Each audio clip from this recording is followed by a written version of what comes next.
UP से धर्मांतरण का रैकेट चलाने वाला मौलाना छांगुर, जिसे गिरफ्तार हुए 10 दिन हो गए हैं। इन 10 दिनों में उसने कई राज उगले हैं।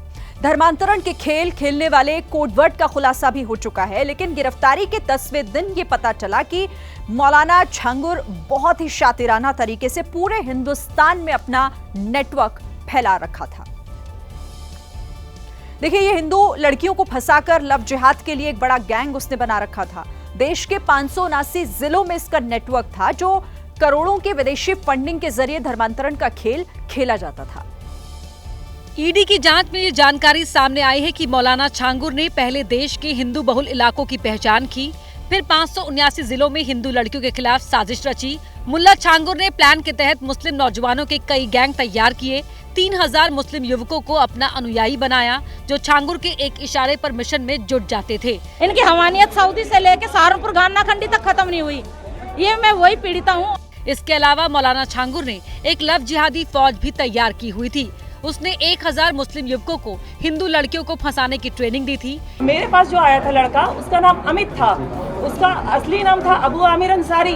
ईडी की जांच में इस बात का भी खुलासा किया गया है कि छांगुर ने लव जिहादी गैंग के नेटवर्क को उत्तर प्रदेश, बिहार, पश्चिम बंगाल, महाराष्ट्र, कर्नाटक और तमिलनाडु में फैलाया हुआ था और इस गैंग को विदेश से आए पैसों के जरिए मदद करता था। देखिए, एटीएस और ईडी ने छांगुर के साम्राज्य को लेकर कई खुलासे किए हैं। ईडी के मुताबिक छांगुर के और 32 खातों की जानकारी मिली है, यानी पहले के 40 खाते और अब 32, कुल मिलाकर 72 बैंक अकाउंट्स होने की बात सामने आई है। इन अकाउंट्स में करीब 100 करोड़ के लेन देन होने का शक है। इनमें विदेशी फंडिंग भी शामिल है। मौलाना छांगुर की विदेशी फंडिंग का लेखा जोखा नीतू उर्फ नसरीन देखती थी। नीतू उर्फ नसरीन के लैपटॉप से एटीएस को कई अहम जानकारियां मिली हैं। नसरीन के लैपटॉप में छांगुर के मुंबई से लेकर दुबई तक के गुप्त कनेक्शन का रिकॉर्ड है। यूपी से लेकर महाराष्ट्र तक जमीन खरीद फरोख्त, कारोबार और विदेशी लेन देन का हिसाब भी नीतू उर्फ नसरीन ही रखती थी। नीतू अपने लैपटॉप में लेन देन के रिकॉर्ड को कोडवर्ड में रखती थी। जांच एजेंसियां उसी कोडवर्ड को डिकोड करने में जुटी हैं। एटीएस ने छांगुर को 5 जुलाई को लखनऊ के एक होटल से गिरफ्तार किया था। 16 जुलाई तक एटीएस को उसकी हिरासत मिली है। तब तक और भी कई खुलासे होंगे, लेकिन अभी तक जो जानकारी मिली है उसमें छांगुर का माफियाओं के साथ भी कनेक्शन सामने आया है। आपको बता दें कि छांगुर सिर्फ मुख्तार अंसारी ही नहीं, अतीक अहमद का भी करीबी था। पूर्व राज्य मंत्री ददन मिश्रा ने यह दावा किया कि 2014 के लोकसभा चुनाव में मौलाना छांगुर अतीक अहमद का प्रचार करने गया था। अतीक के नामांकन में छांगुर ने ही अपना घोड़ा अतीक अहमद को दिया था, जिस अतीक अहमद ने बीजेपी के समर्थकों को और दौड़ा दिया था। छांगुर के प्रचार के बावजूद श्रावस्ती सीट से 2014 में समाजवादी पार्टी के प्रत्याशी अतीक अहमद के खिलाफ बीजेपी के ददन मिश्रा जीते। अपने क्षेत्र में प्रचार प्रसार न करके बड़े माफिया अतीक अहमद के साथ जो है चुनाव में पूरी तरह से इंगेज था। कई जगह मंच भी साझा किया। खास तौर से जो है मुस्लिम बाहुल क्षेत्रों में अतीक अहमद के प्रचार प्रसार का पूरा जिम्मा इसने ले रखा था। ददन मिश्रा के अलावा छांगुर पर बाबा बागेश्वर धाम के धीरेन्द्र शास्त्री ने भी बड़ा बयान दिया। अनेक महिलाओं को धर्म की आड़ में शोषित किया, गंदा कृत्य किया। लगभग 3000 हिंदुओं को टोपी वाला बनाया।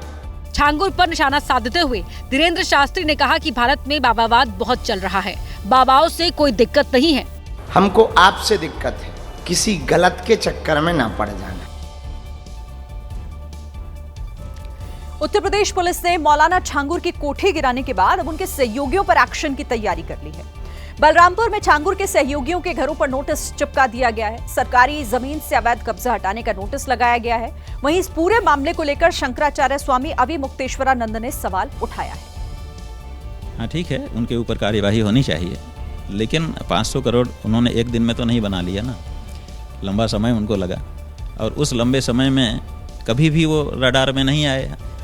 ये इसका मतलब है कि कहीं ना कहीं जो हमारा प्रशासन है वो भी सोया हुआ है। देखिए, राजस्थान के हनुमानगढ़ में कुछ बदमाशों ने दिन दहाड़े एक युवती से उसका मोबाइल छीन लिया। वारदात पास में ही लगे हुए सीसीटीवी में रिकॉर्ड हो गई। घटना शहर के भीड़भाड़ वाले इलाके की। एक युवती सड़क पर चलती हुई मोबाइल फोन से बात कर रही थी। तभी पीछे से बाइक पर सवार 2 बदमाश तेजी से आए। उसका मोबाइल झपटा, मौके से फरार हो गए। सीसीटीवी में साफ देखा जा सकता है बदमाश पहले से ही घात लगाए बैठे थे। जैसे ही उन्होंने मौका देखा, झपट्टा मारा, तेज रफ्तार में भाग गए। युवती अचानक हुए इस हमले से घबरा गई। कुछ समझ पाती उससे पहले ही आरोपी फरार हो गए थे।